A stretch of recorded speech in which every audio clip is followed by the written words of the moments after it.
Hey y'all, this is Pastor G, Senior Servant of the Loving Church, and I want to welcome you to parts 4 and part 5 of the Daniel Fast study. We've only got a few days left for the study, and I hope you've had an opportunity to take advantage of parts 1, 2, and 3, and as well as the introduction. If not, you can always go to the bottom of the page, and there you'll have a list of not only the recordings, the assets, but also the resources, the downloadable PDFs that are all free and available to you to download so that you can go through the Daniel Fast study before you launch into the corporate fast that will be beginning December 1.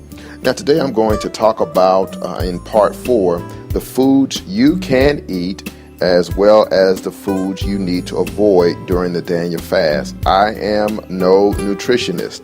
I'm following the information that has been provided to me. If you have questions, and I do suggest that beyond the general information that I'm giving, that you connect with someone who is a nutritionist if you have additional questions, or do some of your own research. But this information is valuable. It is very useful. It is basic information, but it is definitely something that you can use when you are starting a Daniel fast. Also, let me remind you that there is a caution that I have made available. Again, when you download the PDF information, you'll see and hear the caution about starting this Daniel fast as well as any other fast, making sure that you consult with your physician, your doctors, your pharmacist to ensure that if you have any medical conditions, if you are pregnant or if you are nursing, that you follow their strict orders before you start any fast. In part 4, I want to first talk about some of the foods you can eat. There are several categories that I want to go through, and I'll mention just a few items that have been brought to my attention that are good foods for you to consider eating as you start the Daniel fast. The first one is going to be all fruits. Now remember, we talked about flash freezing of fruits and vegetables. Remember that is always a good practice, or to make sure you get your hands on food that was not only cut down from the vine, but that was frozen as quickly as possible to retain the nutrients in those fruits. Some of the fruits that you can partake in during your Daniel fast are things that are very familiar to you.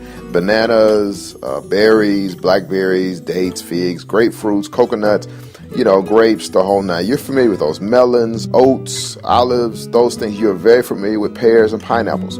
By putting certain fruits in your diet, not only does it help you during the fast, but it also helps your body heal from some of the damage that other foods are costing your body. Fruits can be fresh, they can be frozen, they can be dried, they can be juiced, or they can be canned. The second category I want to talk about are vegetables. Again, these can be fresh, they can be frozen, dried, juiced, or canned. Make sure you're downloading this PDF so that you can see all of the vegetables that are available to you. I mean, everything from beets, which we understand beets are very, very, very good for you. I know there's a lot of kids out there that are squeamish about beets, but beets are very good for you. Eggplant, garlic, ginger root, these are some things that you can think about. But then there's some more familiar. Celery is very familiar. Broccoli is very familiar to all of us. Potatoes and spinach, these are very familiar, and these are vegetables that you can keep in your diet and have around the house. Now, if you're someone that is including in your Daniel fast also a sugar detox, then you also want to make sure you check with your nutritionist about staying away from things like potatoes, with starchy potatoes that have ingredients that will translate into sugars in your diet. So you want to make sure that even though you're eating vegetables, or even though you have vegetables in your diet, that if you have some other things that you are trying to avoid, that you check with your physicians or your nutritionist to make sure that you avoid those foods as well. All right, now this category called legumes is really not as familiar to most people as a category of food, but this includes things like dried beans, black beans, pinto beans, kidney beans, green peas, even peanuts, including natural peanut butter. These are in that category, and again, these are things that ingredients you can have in your diet. Seeds. Now, many of y'all have heard just recently that there has been a push to increase seeds in your diet, and they include all nuts, cashews, walnuts, almonds, sunflower, sesame. All nuts are very, very, very good for you, and something like you can have around in your car, like in between meals. If you get hungry and you just want to snack on something, seeds are a very good source for your diet. Whole grains is another category. Oats and grits and oatmeal. These should be very familiar. Also, popcorn falls into the whole grain category. Now, the liquids you want to consider, obviously you're going to stay away from soft drinks and pops and sugary drinks. That's a given. Anything you drink should include things like water, spring or distilled or even filtered, soy milk that is unsweetened, herbal teas. We've got tons of them in our cabinets. You should too.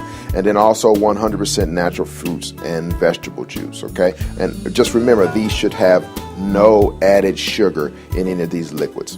Now, lastly, this is the other category, and I've mentioned tofu before, soy products, herbs, even honey, sea salt, olive oil.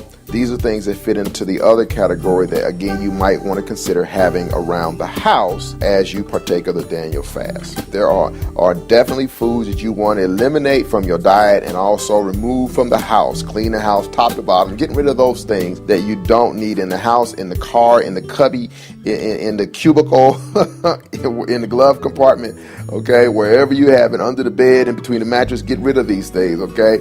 And these would include, watch this, all meat, poultry, and fish. Avoid white rice, white bread, white pasta, avoid syrups, raw sugars, okay, sugar substitutes. Avoid refined foods and processed foods. Those are foods you get out the frozen food section and you stick them in the microwave and they've already been sort of cooked or prepared. Avoid those. Avoid energy drinks, food containing preservatives and additives. Just avoid milk and cheese and yogurt. I hate to say this, but these are things that you want to avoid. It wouldn't be a fast if you didn't have things that you were to avoid. That concludes parts 4 and 5 of the Daniel Fast study. I definitely want you to download the free PDF asset so that you can see the list, you can print it off, you can take it to the grocery store with you, you can pin it up somewhere, you can share it with somebody else, do whatever you got to do. Just make sure that you get your hands on this PDF so that you know what it is that you can eat, you need to have around you based on ingredients and what you need to avoid. Now, if you're listening to this study and you're listening on Facebook or you're listening on, you got the link from Twitter or you're watching on YouTube, just remember you're not